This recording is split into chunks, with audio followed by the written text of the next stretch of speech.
Paz do Senhor, irmãos. Boa noite, a paz do Senhor. Tudo bem, amado? Eu disse que ia fazer uma live, mas resolvi gravar o vídeo aqui, porque começou mais voltado para nós membros da igreja. Mas antes de falar, eu quero deixar um versículo, porque sem a palavra de Deus não adianta a gente, sem embasamento a gente não consegue falar nada, né? Vamos lá? Evangelho segundo escreveu São Lucas, no capítulo de número 17, no versículo de número 1, a palavra de Deus diz assim: Então Jesus declarou aos seus discípulos: é inevitável que fatos ocorram que levem o povo a tropeçar na fé, mas ai da pessoa por meio de quem vem os escândalos. Amém? Vou repetir. Então Jesus declarou aos seus discípulos: é inevitável que fatos ocorram que levem o povo a tropeçar na fé, mas ai da pessoa por meio de quem vêm os escândalos. Seria melhor que tal pessoa fosse atirada ao mar com uma pedra de moinho amarrada no pescoço, do que induzir um destes pequeninos a pecar. Amém? E no livro de 2 Coríntios, carta de Paulo aos Coríntios, vou ler só mais um versículo, no capítulo de número 6, 2 aos Coríntios, capítulo de número 6, amém?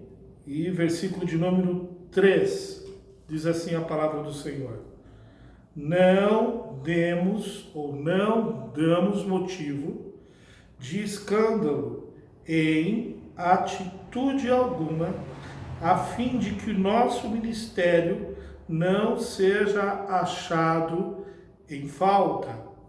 Ao contrário, como servos de Deus, recomendamo-nos de todas as maneiras, em muita perseverança, em sofrimentos, privações e tristezas, em açoites, prisões, tumultos com trabalhos árduos, noites sem dormir e jejuns, em pobreza, conhecimento, paciência, bondade no Espírito Santo e no amor verdadeiro, na palavra da verdade e no poder de Deus, com as armas da justiça. Vou repetir para você ouvir de novo. Com as armas da justiça, tendo tanto no ataque quanto na defesa. Amém? Por que eu li esses versículos? Porque nós vamos falar agora aqui um pouco a respeito do que tem acontecido no Brasil e particularmente aqui em Indaiatuba, na nossa igreja. Nós obedecemos um decreto de lei estipulado, ouvindo o Ministério da Saúde, a Organização Mundial da Saúde, irmãos, que dizia que nós deveríamos estar fechando os templos para evitar as aglomerações e para evitar toda forma de contágio desse vírus que chegou no Brasil. Os irmãos estão aí repletos de notícias, os irmãos têm visto nos noticiários, os irmãos têm todas as informações. Bom, nós temos duas vertentes no nosso país, duas verdades. Os irmãos estão cientes e sabem que ontem foi exonerado do cargo o ministro da Saúde, ministro Mandetta, e houve um direcionamento em algumas posturas diferentes, e através de uma liberação no Superior Tribunal Federal, os prefeitos têm autonomia de tramitar em relação ao confinamento, ao isolamento, seja lá como eles quiserem chamar. Na nossa cidade, o prefeito Gaspar da nossa cidade, ele colocou um decreto ontem no final da tarde, autorizando o funcionamento das igrejas novamente. Bem, as igrejas, elas entram como um serviço não essencial, mas elas têm a liberação de funcionar para os cultos. Amém, irmãos? O que nós temos visto na cidade de Indaiatuba? Eu vou entrar aqui no fator de Indaiatuba porque é a nossa região, eu não quero saber do resto. Amém? O que nós temos visto aqui? Desde a semana passada, nós temos visto, não vou entrar no mérito de algumas igrejas e denominações, algumas igrejas que a gente passa por aqui e vê a igreja cheia de pessoas, o culto funcionando normalmente, né? Os cultos dentro do seu padrão normal, sem uma limitação de pessoas, todo mundo lá adorando a Deus, aleluia, cada um tem a sua liberdade de fazer.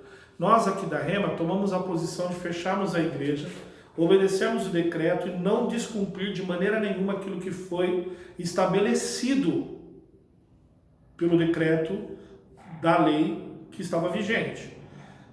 Então ontem saiu um decreto autorizando as igrejas a fazerem culto.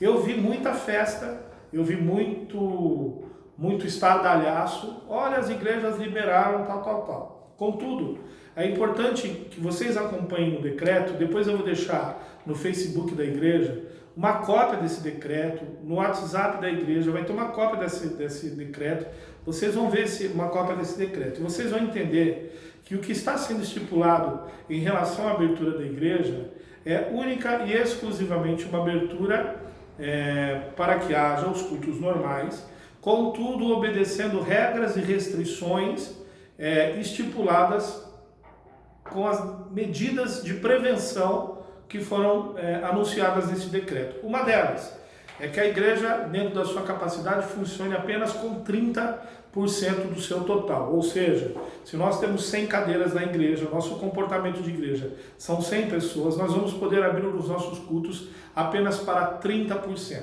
Segundo, antes de iniciar o culto, nós vamos ter que higienizar a igreja inteira. Nós vamos ter que higienizar os bancos, higienizar os banheiros, as maçanetas, limpar as paredes. Olha, no decreto está bem claro isso. Limpar os pisos e deixar as coisas prontas. Segundo ponto, acabado o culto, se for ter outro culto, de 3 em 3 horas, né, nós vamos ter que deixar, se nós fizéssemos um culto de 30 em 30 pessoas, o segundo grupo viria e nós teríamos que higienizar a igreja, limpar novamente, fazer todo um processo de higienização no banheiro, nas cadeiras, o mesmo processo que foi feito no começo, será feito no segundo, no terceiro, no quarto culto. Por que eu estou dizendo isso? Porque provavelmente seria essa a ideia, né? Nós vamos poder entrar no máximo 30 pessoas, e aí nós vamos ter 3, 4 cultos. Amém? O grande problema é obedecermos à higienização. Amém, irmãos? Então, olhando para essa condição, não é que eu acho impossível, eu acho difícil, porque a pergunta a ser respondida é, nós somos uma comunidade, a igreja, lógico, nós estamos aqui, eu, minha esposa, que até quebrou o braço limpando a igreja, nós somos pastores da igreja. Agora, a igreja vai estar disposta a todo final de culto higienizar os bancos, as paredes, o chão, os banheiros, dentro desse parâmetro de medida? Eu acredito que não, porque normalmente nós temos dificuldade de limpar a igreja uma vez por mês. Eu tenho sempre o mesmo grupo de irmãs e eu não tenho a participação da igreja, nem mesmo às vezes no final do culto de ceia, quando nós temos que acabar de limpar a cozinha e tal. Então eu acho que isso é inviável. Segundo, você pode dizer, mas isso é necessário? Sim, é necessário. Por quê? Porque se nós formos iniciar o culto, eu não posso desobedecer à lei. Escute o que eu vou dizer.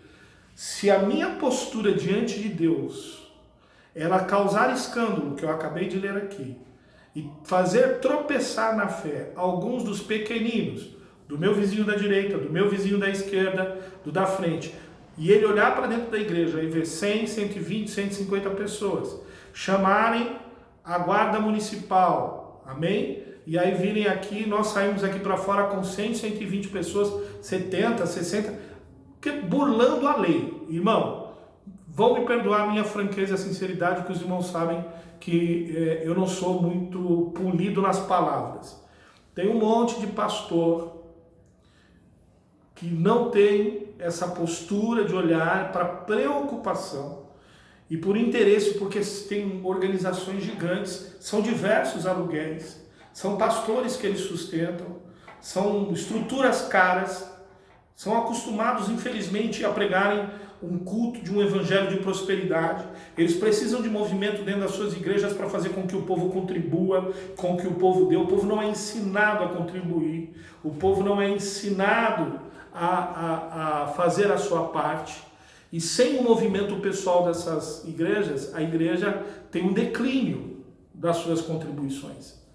Talvez você vai dizer assim para mim, pastor, mas eu não aguento ficar mais sem culto. Minha querida irmã, nós temos tido as lives que nós temos feito. Nós vamos começar uma live, agora eu vou estar ministrando palavras durante o dia a respeito de alguns ensinamentos. Nós vamos estar abrindo essa questão, amém, irmãos?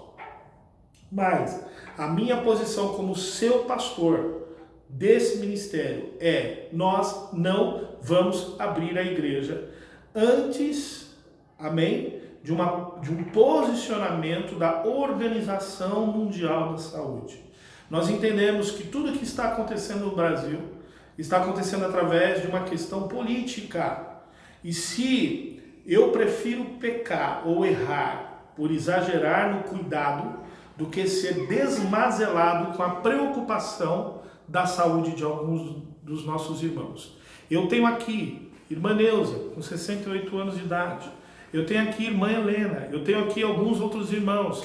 Eu tenho a pastora Sandra, que tem uma diabetes aguda. Eu tenho os irmãos cardiopatas. Eu tenho irmão hipertenso. Eu mesmo faço parte de um grupo de risco.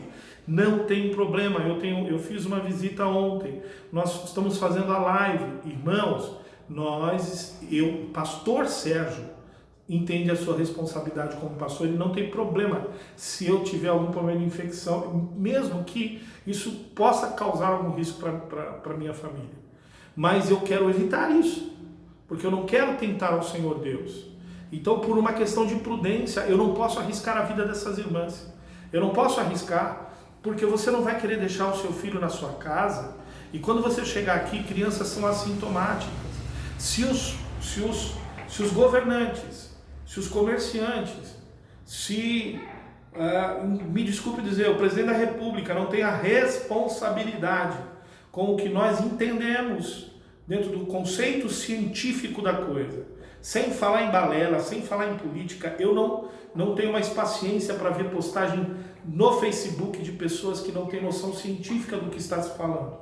Amém? E se nós não estamos vivendo um caso maior, grave, é por causa do isolamento social. E agora, com esse afrouxamento, dentro desse isolamento, eu quero perguntar para você, irmão, se nós abrirmos as brechas, amém?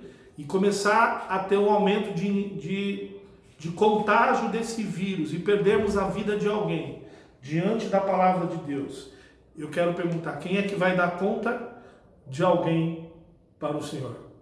E aí nós estamos escutando de políticos que se dizem evangélicos, dizendo que nós vamos fazer um isolamento vertical. Então, aí nós vamos priorizar a vida dos novos e vamos abandonar a vida dos idosos. Então, está na hora de abrirmos o nosso coração para a palavra de Deus. Temos uma responsabilidade social.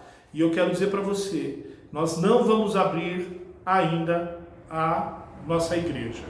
Nós ainda vamos manter a nossa igreja da maneira que está sendo feito, pelo menos até o final do mês, onde nós vamos ter um novo direcionamento da Organização Mundial de Saúde.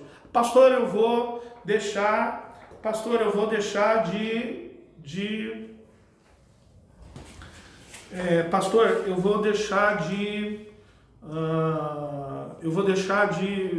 ir na Rema e vou para uma igreja que está aberta, porque eu não aguento mais ficar. Fique à vontade, irmão.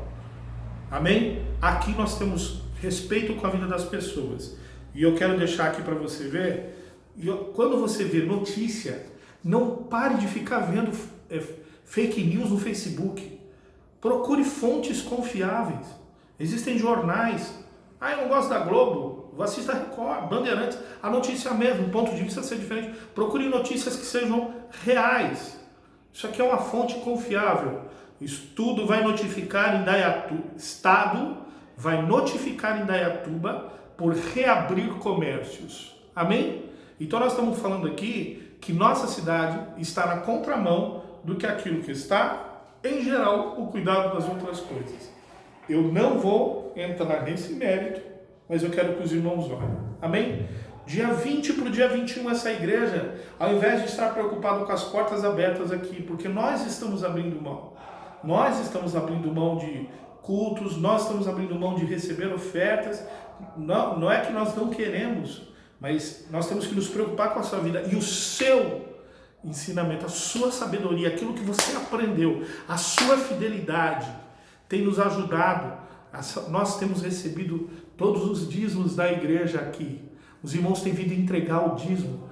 Os irmãos têm vindo entregar as ofertas aqui, nós temos passado isso para a tesouraria da igreja, né? A Rafaela, o Jefferson recebem, assinam, devolvem para os irmãos, está sendo comunicado para a tesouraria, para o Noval. E irmão, essa igreja é uma bênção porque ela é ensinada, amém? Então continue nesse processo, nós vamos ter os nossos cultos nos lares. No tempo certo nós vamos fazer as coisas certas, mas nós não vamos causar escândalo, nós não vamos colocar a vida em risco de pessoas importantes para as nossas vidas. E para nós, uma pessoa aqui é importante tanto quanto as outras todas. Nós precisamos nos unir agora. Orarmos dia 20 para o dia 21, nós vamos estar de joelhos da meia-noite às 6 da manhã, orando pelo Brasil, porque nós sabemos que vai haver uma grande reviravolta nesse país. E nós precisamos da sua ajuda, mas com calma, com sofrimento. Você ouviu que nós lemos lá em 2 Coríntios? Com dedicação, com esforço, nós vamos vencer. Nada é fácil, irmão. Igreja não é playground, não é espetáculo. É uma vida com Deus. E eu quero te convidar a participar desse desafio que nós vamos estar fazendo. Amém? Vamos estar unidos, orando, mas ainda nas nossas casas. E no tempo certo, Deus vai nos dar graça e condição para estarmos unidos para adorarmos ao Senhor. Eu quero desejar de coração que Deus te abençoe. Quero pedir a tua oração para que nós tenhamos entendimento e sabedoria em tudo o que nós vamos decidir. Por enquanto nós vamos estar nas nossas casas, fazendo os cultos lives para a gente adorar ao Senhor. E Deus vai estar presente na sua casa e na minha. Eu agradeço a sua compreensão, peço a sua ajuda. Nós somos uma comunidade, não somos apenas qualquer porta aberta. Nós somos juntos, conhecemos uns aos outros. Existem relacionamento, comunhão, força. Junto nós brigamos, junto nós discutimos, junto nós confrontamos, junto nós vencemos, porque nós temos algo diferente. Deus colocou algo diferente no nosso coração. Eu te amo em nome de Jesus e conto com a tua compreensão. Deus te abençoe em nome de Jesus.